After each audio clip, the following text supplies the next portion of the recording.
What made The Last of Us 1 such a hit? On the surface, it did nothing that franchises such as Resident Evil didn't already do, and if you take away the plant zombies, even Naughty Dog's own Uncharted series is very similar. So why is it considered one of the greatest games of all time? Simple, because of the story. And while the story is great, the strongest element of it is undeniably the two lead characters. Joel and Ellie's relationship is what elevates this onto that list. So, story and characters need to be the focus in the sequel. So how did part 2 fare in that regard? Well, we will go through the story. We're not gonna go through every little thing that happens, but we're gonna be pretty in-depth.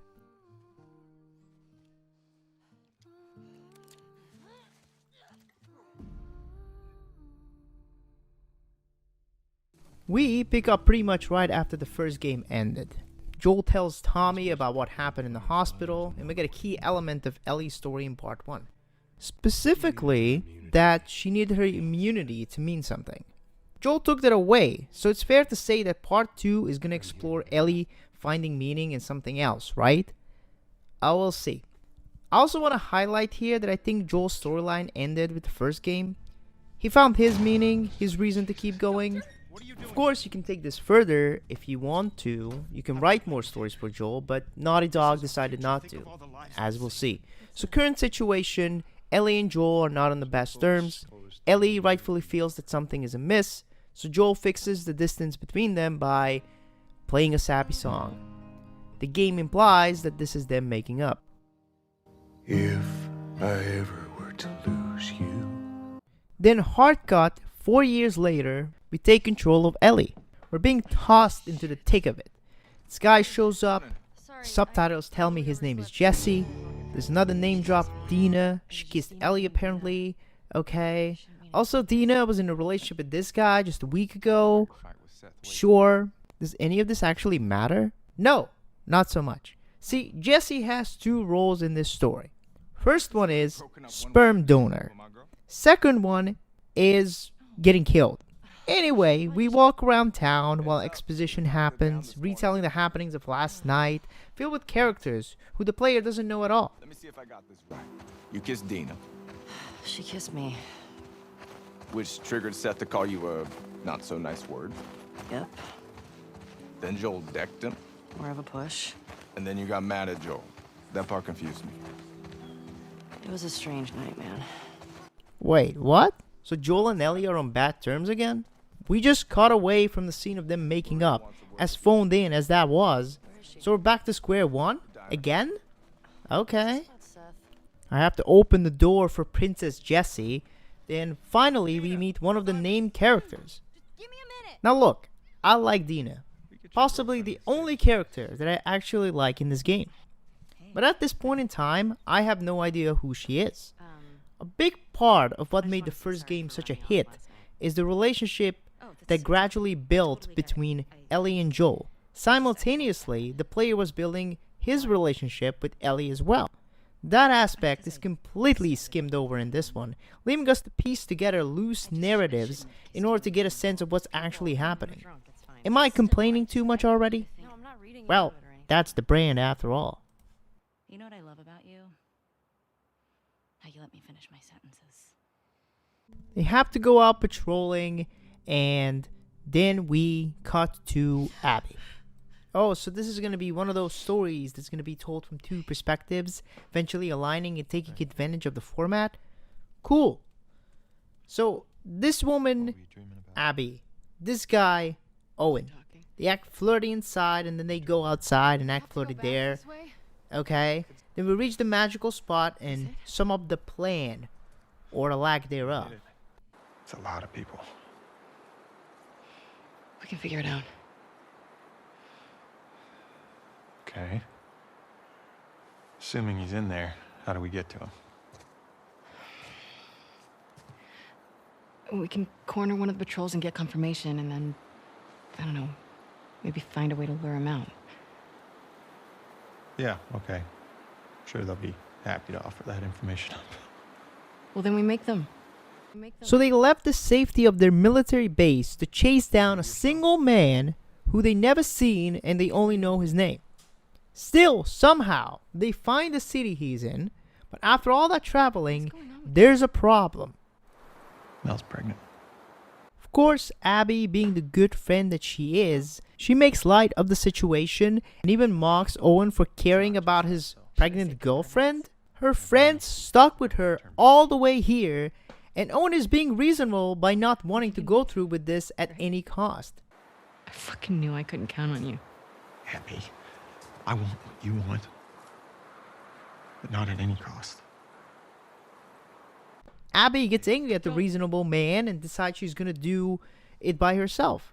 Then she falls and gets chased by a million zombies, and she's pretty much done for, except spoiled by the subtitles. Well, would you look at that, running into the exact guy you were searching for. What a nice coincidence. And my stance on coincidences in stories is this: I don't mind one, maybe two if they're placed far enough apart. Because coincidences are the lazy writer's best friend. Really think about what led us here. Abby had no plan how to get Joel. Hell, she doesn't even know what he looks like. Should we come up with a clever scene where Abby overhears somebody calling him Joel or something? No! Let's just offer up Joel on a silver platter to Abby. Let's reward her selfish, nonsensical decision of going against an entire city of people alone just for one guy. Fantastic! But it doesn't stop there. Oh no! Joel and Tommy are also in trouble, even though patrolling around the area should be routine to them at this point. It just so happens that they are on the run as well. And guess who just happened to set up base at a hunting lodge with a number of people? Nothing but lucky. You have no idea. Oh, this is not luck. This is divine intervention. Mel, by the way. Tommy, this is my brother. Joe.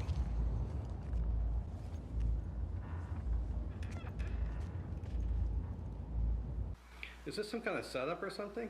Now, I heard people say that Joel wouldn't be stupid enough to say his name to complete strangers because he's more cautious of a guy or something. But first of all, let's not forget that Tommy already gave away both of their names. Second of all, you just saved somebody's life from pretty much certain death.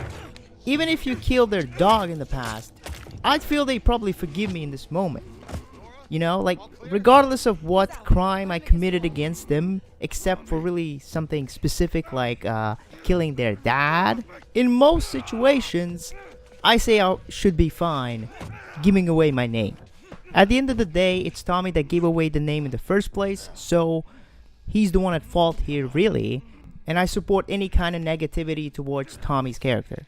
Meanwhile, Ellie and Dina are still out patrolling. I don't have much to say here, except that they speedrun getting into a relationship.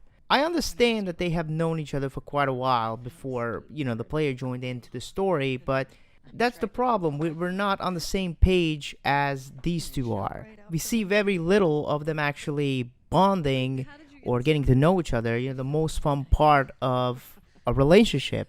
It's only a few scenes of like sexual tension between them, and then they're pretty much together. They just get together. In fact, if you remember, Dina was introduced via the kiss that they shared with Ellie. So yeah, they were really not interested in going into detail about how these two got together.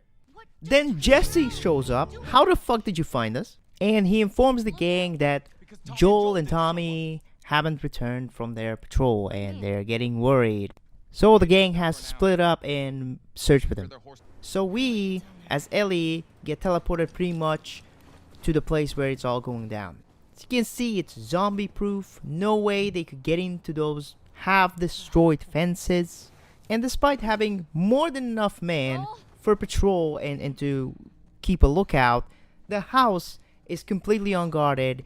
It seems that everybody is super interested in watching Joel get whacked. Sickos.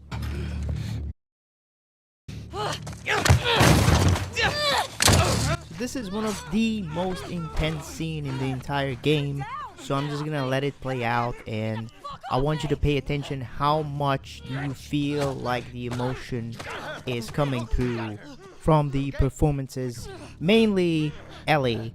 So here we go. You're gonna fucking die! What's going on? Let him go! Who is that? Let him She go! snuck in. Why aren't you posted up outside? We didn't think anyone was gonna show up. What the hell did you expect?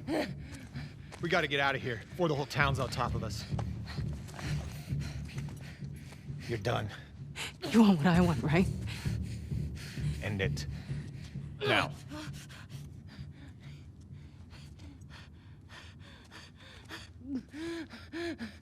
Joel, get up. Joel, fucking get up. Please stop. Please don't shoot. Joel, please get up. No!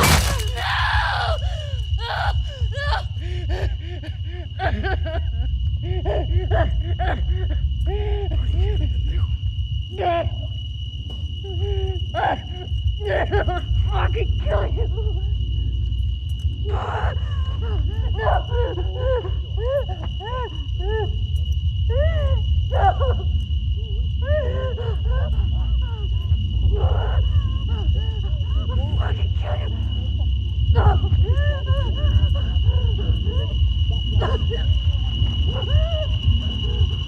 Okay, so this might be more of a subjective point to make, but I really didn't feel like Ellie was devastated all that much in that scene.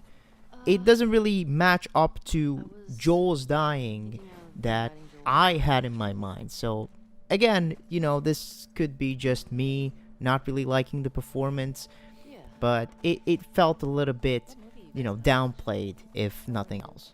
Which is not to say that Ashley Johnson cannot act. She sure can. Like, in the first game, we had so many memorable scenes with her and with Joel. Both of them did a wonderful job. There's a lot of memorable scenes that I still watch from time to time because they're just so good, so well performed. Acting aside, Joel dying, look, him dying was set in stone already. Me and the writers had the same idea, it seems, that Joel's story ended with the first game. For somebody that did such a horrible thing as Joel, he needed to be punished. But him dying in this fashion, at the hands of the girl that he saved from death, a girl we don't even know or care about at this point, and in such a rushed way, that's what I have a problem with. Oh, Joel is killed, but why exactly, and who is this Abby girl? Don't worry about it, we're gonna tell you 10 hours of gameplay later. I think it's important to explain now, because even if I don't like Joel as a character because of what he did, I at least understand Joel's motives, unlike Abby's. And even when it's revealed, it's as anticlimactic as possible. But more on that when we get to it. So Ellie is feeling a wee bit sad about what happened in the next scene. And yeah, good job guys, leaving not one but two witnesses to your brutal murder. I'm sure it won't come back to bite you in the ass. So Tommy is being reasonable about not leaving this wonderful shelter that they built with all the effort in the world to hunt down a group of people that they only seen once, have no idea who they were, and they have no clue about where they went. And you might be surprised to hear that Tommy is being the reasonable one that actually makes good points about why it's a bad idea to just chase down these people even though there is no plausible way that you're gonna catch up to them or that you're gonna find them. But of course, Tommy being reasonable is not a thing that lasts. I'm leaving tomorrow. And if you want to come with me, great.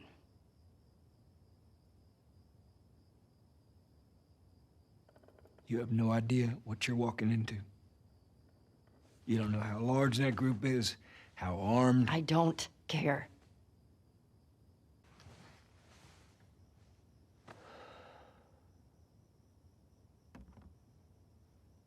Give me a day to talk to Maria. Okay? Cut to the next day, we're in the graveyard, mourning Joel, and Dina informs us that Tommy took off. Just like that. No heads up, no warning to Ellie or, hey, let's go together, which actually would make sense because, you need somebody to survive with. But no, Tommy just took off by himself. See what I meant by him being reasonable, not lasting long? So we set up with Dina to go to Seattle. Now I'm gonna pretty much skip this entire section as there isn't much to talk about. Long story short, Dina is revealed to be pregnant. Ellie finds Abby's nurse friend who is more than willing to tell us her location. I don't know if the game wants me to feel bad about killing these people, Abby's friends that is, but I don't, mostly because I don't know these people. Just because they're named, it doesn't mean that I'm gonna immediately care about them. Off to the water park we go, and when we get there, no Abby, but we do have one of the most manipulative and dumb cutscenes in the game. Watch. Fucking get over here! Point to where she is on this map. And then you... It better fucking match up. What are you doing? She's probably dead anyway. It is not worth it. Stop! We can talk Back that. the fuck up!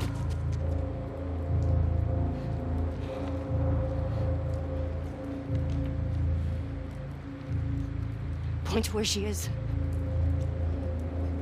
Fucking point!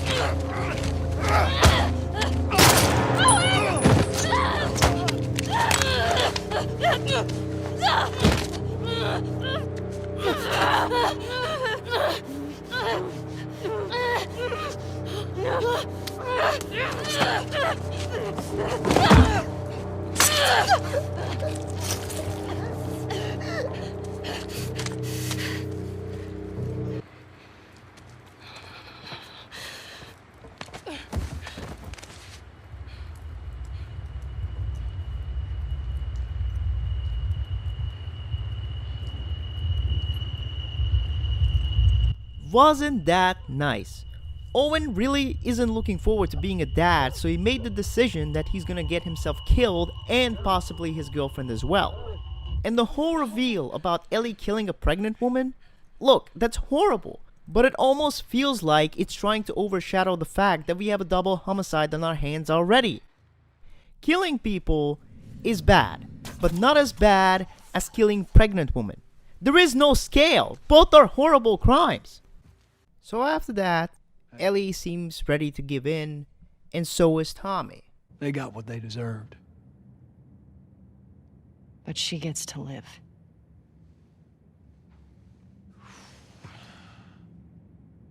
Yeah. Is that okay? Oh, I don't know, Tommy. Is that okay with you? Spoilers, he's not actually okay with this. But it seems like for now, everybody agrees that this is the end.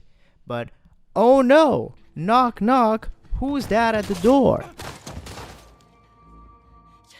And this is the last time anybody ever refers to Jesse. So long, and thanks for the baby. So Abby is here, and she's here for revenge. Wait, what? I thought, you know, we already did that. She already got revenge. We already done with that plotline. She's gonna get revenge again? I thought the two sides of the story was about a girl who got revenge versus the girl who wants revenge. You killed my friends. Yeah, so now we're even. We let you both live. And you wasted it. Oh, I didn't know leaving them alive was for such noble reason. By the way, Abby has no way of knowing who actually killed her friends. It might as well be Tommy, since he was also there when they killed Joel. Yet she's hyper-focused on Ellie and nobody else. I mean, I know Ellie tells her that she's the one that she wants, but she's not even saying that I killed your friends. She just says that she's the cure. Oh yeah! Remember that plotline from the first game that we're not gonna do anything with in the sequel? But enough about that, it's time for the Abby backstory. We're chasing after her dad, but... Quick question though. Do you remember the guy's name? I'm asking because that's an important thing to remember. If you actually enjoyed the story and you connected and grew attached to these characters, then you should know his name. Even if people want to make arguments about, oh no, this story's actually good. Human feelings, just like Shakira's hips, don't lie. What I mean by that is that even if you can't really explain with words why you think a story is bad, you still feel that something is not right about it. So he's that one surgeon guy that Joel killed at the end of the last game. And we're just gonna forget about everybody else that Joel killed. The only guy that's important is this one surgeon. Okay, so what we need to do here is portray him as just a flawed human being, you know, just a regular human being that has some good points, has some good qualities, some bad qualities, and wait, no, actually just make him one of the sweetest guy ever. The very first thing that we see this guy do is save a fucking zebra. And you might know about this writing trope where a character kicks a dog, which immediately makes us dislike that character. This is the opposite of that. This is the good guy version of that writing trope.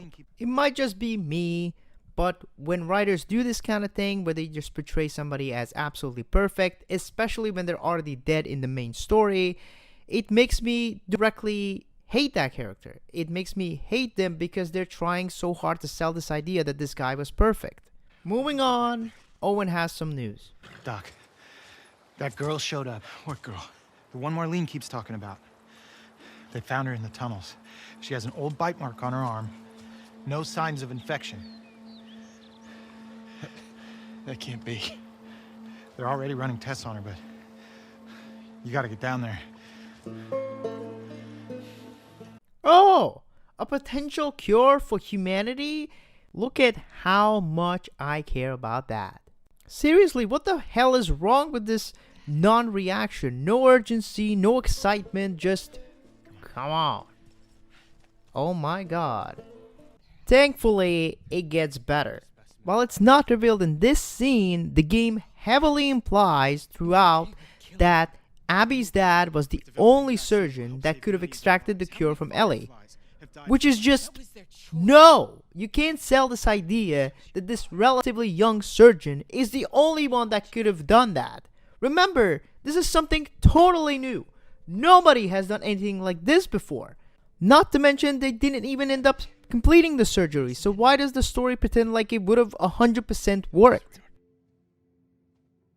But enough about this guy being a biblically accurate angel sent from the clouds. It's time for Abby to also be shown as a self-sacrificing, kind soul. But only in this hypothetical situation. If it was me, I'd want you to do the surgery. And we all know how she turns out when she grows up. Ellie has failed to elicit emotional response from me, but it's time for Abby to shine.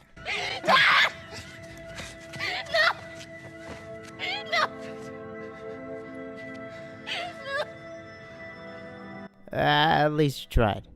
From there, we cut back to the golf match, and I really love the... I can't hear it because I'm talking. Let's just do it over. Joel, get up. Joel, fucking get up. For some reason, I started saying this randomly throughout my day. It's just so bad. Then we see a bit more of this scene, and Manny is being reasonable, and you know what that means in this game. Logic is not welcome here. Get your thinking ass out of here. We killed them. We're no better than he was. Let's see what kind of dumb thing happens next. Oh well, how about this? Letting a pregnant woman come with you on patrol. Now the theory is that because she's one of the few doctors, she needs to be in the team. But if there's so few doctors left, wouldn't you be even more careful not to lose them? Let's just agree that this is stupid and save ourselves and the few brain cells that we have left. Of course, we get ambushed twice. Get saved because it happened like 2 blocks away from our main base. And with Mel injured, our job is done. But Nora, or as the player will refer to her, Girl I Already Killed, has something to show us. Holy shit. It's Danny. Oh no! Not Danny! Oh my god, this reveal means nothing. The game literally revealed a character that we never met and never seen. He was not even name dropped. No! Not Danny! He was my favorite Power Ranger. Next, we get to meet the head of the base, Isaac. He is very intimidating because, see, he's torturing this guy for information. Ooh, what an introduction. Not cliche at all, guys. This is it, guys. The big one. The center conflict in Abby's storyline. The wolves versus the scars. Isaac wants to pretty much perform a little prank called genocide. Ah yes, another plot line where we have none of the information to be invested in this. We don't know who these scars are. Hell, we don't even know who these wolves are, what they did. Then tell me, why should I care about the war between them? Maybe the scars did do something that warrants such an extreme solution? Well, I'll tell you what, you don't need to know everything to understand that genocide is never justified. Of course, with such a serious thing looming over their heads, Abby's only thought is, Owen? And guess what, guys? For some reason, Isaac is being a big meanie by not letting one of his soldiers that is supposed to be on the front line to go after one guy. But you know what that means? We're going anyway. But not before revealing that Owen is kind of an asshole in a flashback. Seriously, stop it! All right. Why don't you come on over and enjoy this view with me then? Context, Abby has a fear of heights, and they're dating at this time, so Owen is aware of that. Now, allow me to go on a little bit of a ramble right here because I don't hate Naughty Dog. I think that they are very good at writing character-driven drama, you know. I don't think they're really good at telling stories, but when it comes to creating, you know, character dynamics, chemistry between characters, character-driven stories in general is where they are excelling at, in my opinion. And the big problem with, you know, Last of Us Part 2 is that sometimes that comes through. Sometimes that showcases itself. There's the witty dialogue, the very good chemistry between characters, but there's only like really small glimpses of that. And I did leave out a lot of, well, pretty much all of the flashback scenes between Ellie and Joel, but all of those scenes are pretty much golden. Those are big reminders of like what we got in the first game, and they're just as well written as they were in part 1. So I don't know, it hurts, you know. It's not like I hate these games, but part 2 did me dirty, you know. Okay, ramble over, let's move on with the story. So this flashback establishes the water park as the kind of hub world for Owen, and you know, there's some romantic moments that are being shared, but you know, they're not really romantic because they're already in a relationship, so it doesn't really come through as like, oh, look at how sweet this is. I mean, they're already together, but we don't really care. What's important in my book is that we already get clued in to the fact that the wolves are not that different from the scars they're fighting against. These people would refer to the Fireflies as terrorists. Fanatics. We were naive. We weren't fanatical. We blew up checkpoints and assassinated soldiers. It's not the same. I'm just saying... Don't say shit like that at the stadium, okay? Okay, all right.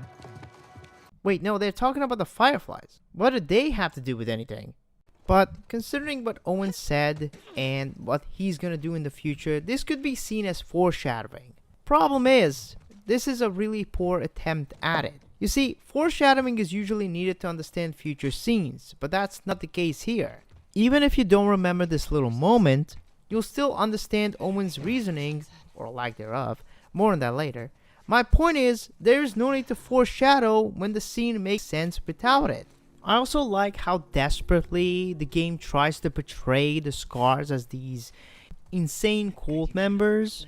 Look at this, ooh, fucked up looking altar that they made. Ooh, aren't they fucking fanatical and insane? And you should hate them, you know? Just hate them without a reason. Just look at the altar. Sadly, just like in the beginning of the game, Abby is clumsy and runs straight into the enemy's arm. More flashback. Found Joel's brother. He's at a settlement out in Wyoming. How do you know that? Some fireflies who served with him got picked up at the wall. So, have these guys heard from him since?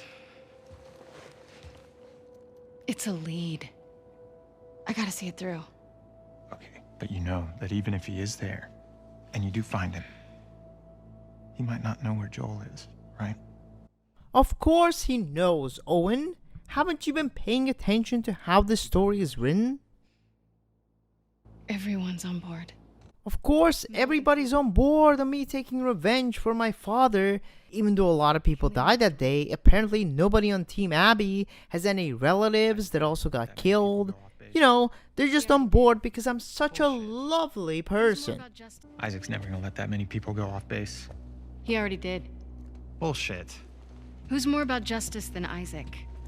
Yeah, Isaac, the same guy that is planning a genocide against a group of people. But the main thing you have to know about him, he's all about justice. Yeah, I believe you wholeheartedly, Abby. Thank you very much. Back in the present. Oh, look, a knife. Is this some kind of ritual killing? Otherwise, if you want to kill someone, I think there's more effective places you can stick that knife into. So we're saved by these two who are scars, but don't worry about it. The last person that saved Abby was rewarded greatly. Anyway, they can lead us out of the forest because it's a linear game and there's only one true way to begin with. We get some foreshadowing. Then we part ways and finally find Owen. Isaac sends you after me. He didn't. Now, this is my favorite scene in the whole game, I think. This whole entire explanation is so bad that it's good, you know? So, just listen. You want to tell me what happened?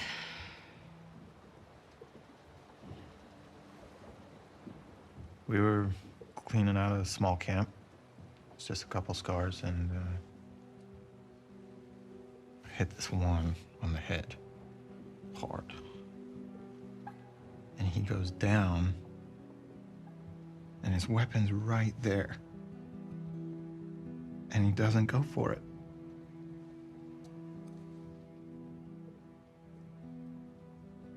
Instead, he turns to me. And he's old and tired. He was just ready. Guess we need to add another one to the list. It's not okay to kill pregnant women, plus it's not okay to kill old man. Even though, as wolves, they probably killed numerous of scars at this point. No, you meet a single old man, oh my god, no, my whole worldview is gonna change because, you're old. Thank you, Owen. Thank you. That is a wonderful explanation. It's like the writers understand that people are gonna kill other people and they are gonna form groups in this post-apocalyptic situation, but they're not interested in exploring why they do that or why they are gonna attack another group, because that actually would be deep. That is actually would be an interesting exploration of the human psyche or a group mentality. But no, we're not interested in that. We're just interested in, you know, this group is against this group and that's it. You know, just boil it down to the most simplistic conflict of them all, the us versus them. The chaser rumor? Says the woman that chased one name across America. I've heard it more than once. Now, US laws require them to have sex after this fight, at least in fiction. And there's one advice that I can give to my future daughters. If you dream about dead people right after having or making love, and you have dream about dead people, you probably should run. Run as fast as your legs can take you. So just like every bad fiction writer, you see a dream and you get inspired by that to change your whole entire personality, change your whole entire mindset, and go save the scars in this case. Hey, Owen, wake up! I'm here. Those scars? I need whatever medical supplies you have. What? How is Mel here? Putting aside the fact that she is pregnant, we went through so much shit, and not to mention the fact that we went to the hospital. We've been gone for like 2 hours. You want to tell me during that time she was able to make her way all the way to the water park while pregnant? I feel like this is the point where we can all agree that Mel's pregnancy was added later into the game just so that we have any kind of emotional response to Ellie killing all these people, because they also realize that killing nameless characters that we don't know anything about will probably not result in the effect that they want to achieve. But new quest line, we need medical supplies. Left behind anybody? So we set off and we learn more about Lev. They want to kill a little boy because he shaved his head. I wasn't allowed. It's a rule. I broke it. Jeez. So why'd you do it? I don't know. Pretty punk rock of you. And it's probably not my place to talk, but could you have made him into an actual character that is not solely defined by his transition? If you take that away, he's just a kid. Not much to grow attached to. Similar to Abby's fear of heights. Like, that doesn't really tell us who she is. It's just one aspect of her character. These are not traits that really make us care about somebody. It's great that we have representation, but you also have to make them feel natural. Person isn't just one thing. And while Abby is a little bit more rounded as a character, we still get very little of what she actually wants.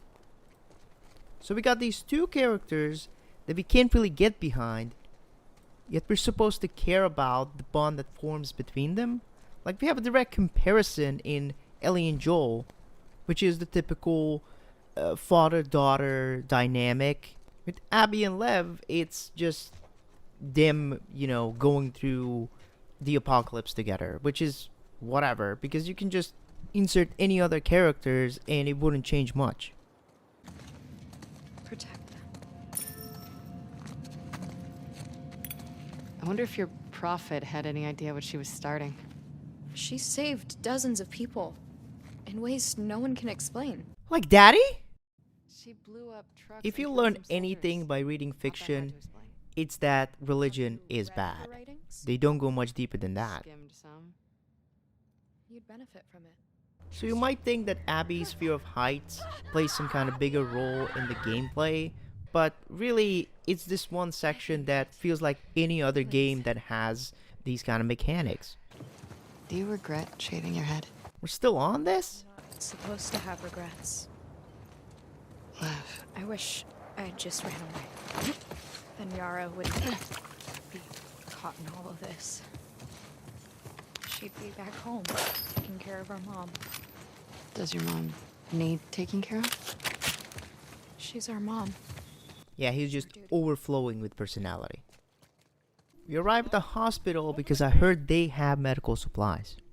And, oh wait, I know you.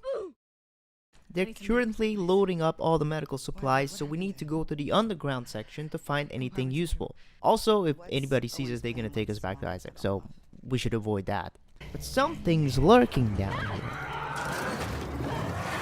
Can you spare a coin? But we make it through because we're gamers, and Mel patches Yara up. Meanwhile, we have more love triangle stuff. Santa Barbara. Actually, I'm going with them. But not if you come. Take her down, Mel. What? He may fall for your little act with these kids, but I don't. There's nothing to fall for. Isaac's top scar killer suddenly had a change of heart? Nothing to do with Owen, right?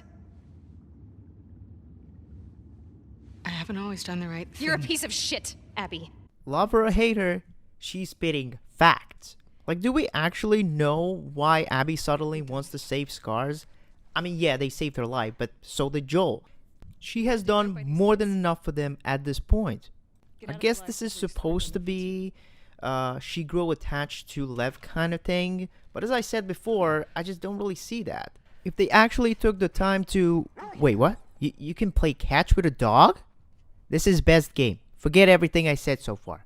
In fact, forget about the video. We're ending it here. So Lev wants to go help his mother, even though... If she saw him like this, she'd strangle him with her bare hands.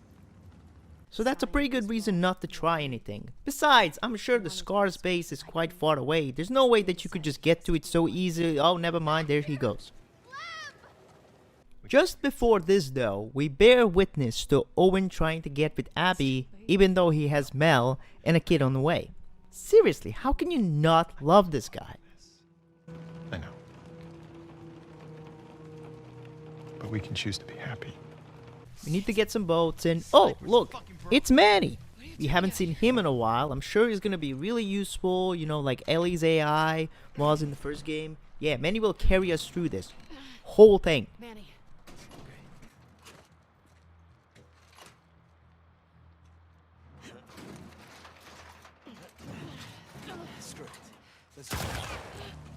These characters are fucking useless.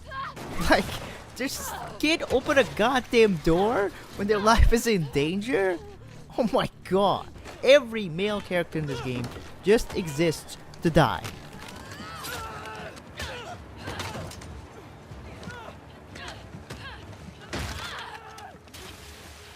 Except for Tommy. Oh, the typical doesn't come up from underwater shtick. Get the boats, and it's off to the Scar's base. Now, look at how far away this place is.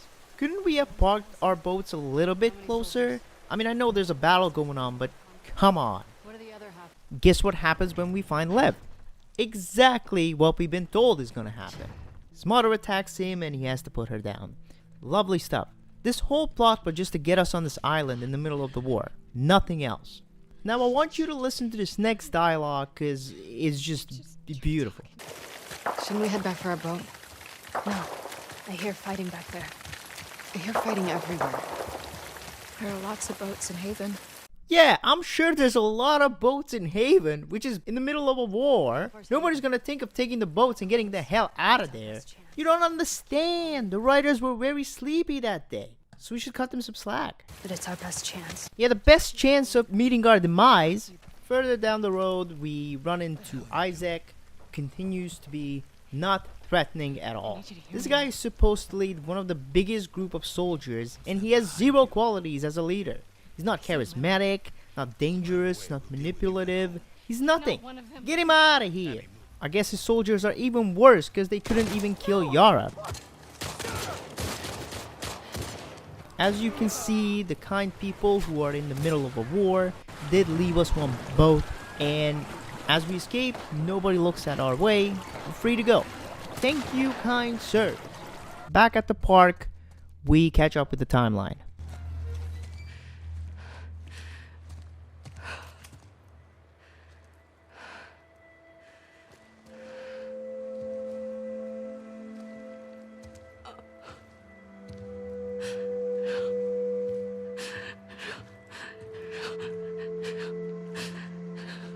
Guys, I don't think that Abby likes this.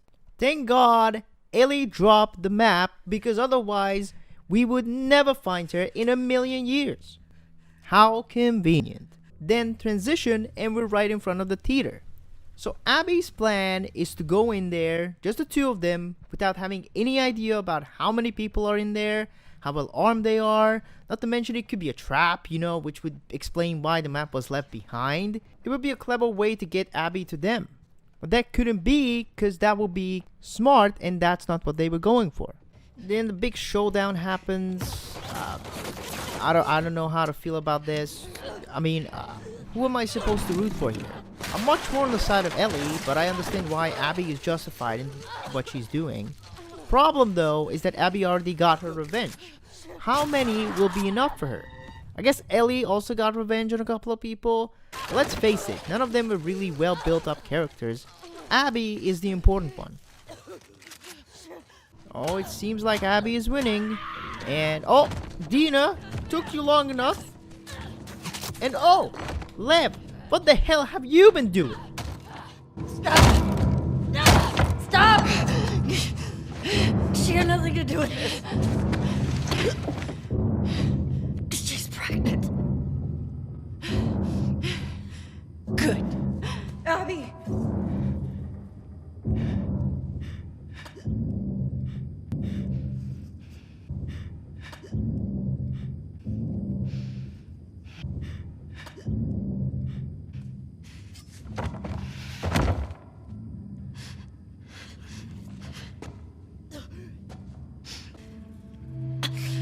Don't ever let me see you again. Absolutely beautiful. An undisclosed amount of time later, Ellie and Dina are living on a farm now. They're living better than today's millennials. How did they get the money for this place? Was this already here? Are the zombies unaware of it? Not important. Look, cute lesbians with a baby. So everything is dandy, except it's not.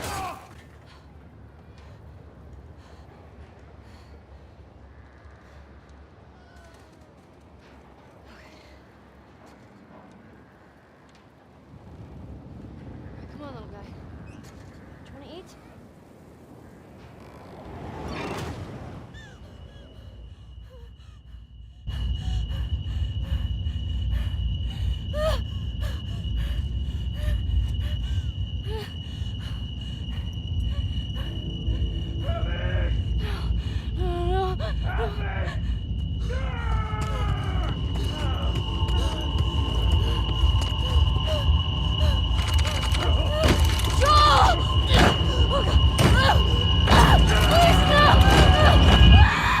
Ellie?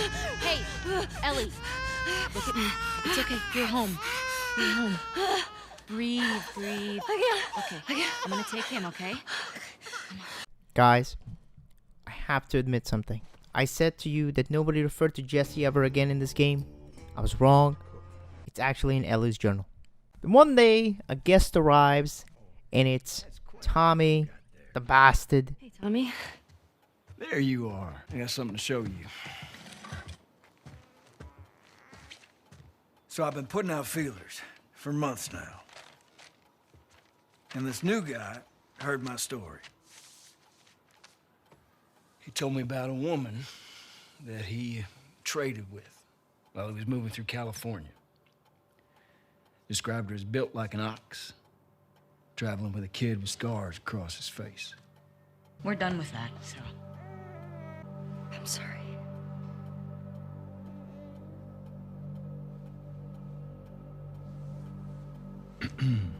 Well, I can't go. Well, that's mighty convenient, isn't it? I know. Dina proving herself to be best character. I mean, the bar is low, but still. What the fuck was that? God damn it, Tommy, you know what we've been through. I'll save it. She made me a promise. I don't fucking care. We finally get to see the night that happened right before we took control of Ellie.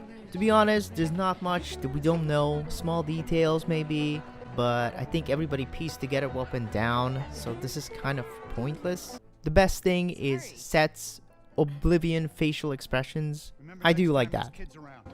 Yeah, like you're setting such a great example. Oh, just what this town needs. Another loudmouth dyke. The fuck did you just say? Ellie, Hey! Ellie, don't. Get the hell out of here. Get your hands off me. Hey! Enough. Come on, you. Let's go for a walk. What about them? You worry about yourself. Let's get you some fresh air. You all right, kiddo? What is wrong with you? What do you mean? The guy was just trying to help you. He had no right. And you do? I don't need your fucking help, Joel. Ellie gets up in the middle of the night and Dina tries to talk to her. You know, she is being very reasonable. No, don't do it, Dina. You should know what happens when you're trying to be... I gotta go, bitch. I was too late. Oh, what are these pesky kids up to now? This game is long. So the Firefly subplot. Why does this matter? I guess since both the wolves and Scars are out, they need a new group, and convenience has it that the Fireflies are gathering.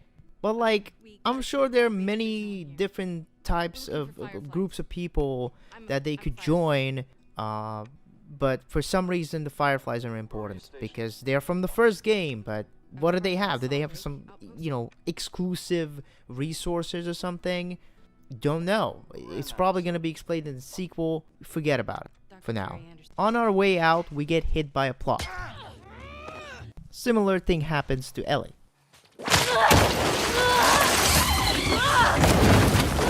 Ah, that's the same guy that sucker punched Lev. How convenient. We get more Oscar-worthy scenes like this. Is she even worth the trip back? It's not like... Get you? No. As you might imagine, it's not hard to trick a guy like that. So Ellie gets out of it, and then she gets the exact information that she needs because she has ran into the exact guy that has that information. I said I've been through the desert on a... Oh, hello, Abigail. Everybody is beat up something fierce. I'm willing to bet this is not gonna be an epic showdown. I don't get why this was a double narrative. They just happen side by side and intervene, okay, but only in a way where both of them ruin the life of the other. This could have been a story where Abby teaches Ellie about the futility of vengeance. Yet even then, this is one of the worst revenge stories ever written. It has the most base message about revenge, which you knew way before you got into this game. That is, revenge won't bring them back. You know this, everybody knows this. Why they felt that they need to tell the story, I'll never know. So Ellie lets them go. I mean, of course, even without coming all the way here, everybody already knew there's nothing to be gained here. But no, I suppose Ellie had to learn this lesson. Okay. We return now to the farm, leaving behind some fingers. Place is empty. Kill a bunch of people. Lost Dina. Lost a bunch of less significant people. And gained nothing in return. It's almost like going around killing people while seeing red is a bad thing. Who in their right mind would have thought? We get one last scene with Joel, and it is the last conversation that Ellie and he had. I actually like this scene. The emotion is there, the writing is decent, so no complaints this time. You're such an asshole. I'm not trying to. I was supposed to die in that hospital. My life would have fucking mattered. But you took that from me.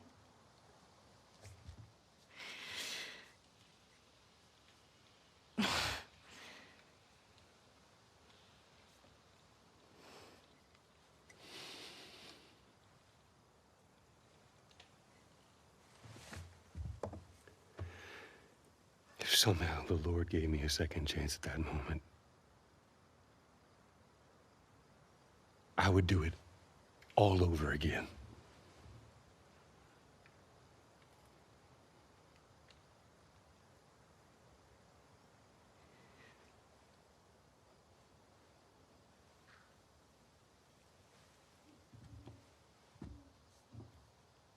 Yeah.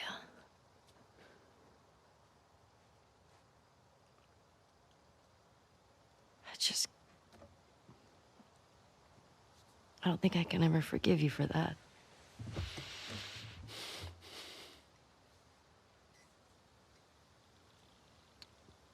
But I would like to try.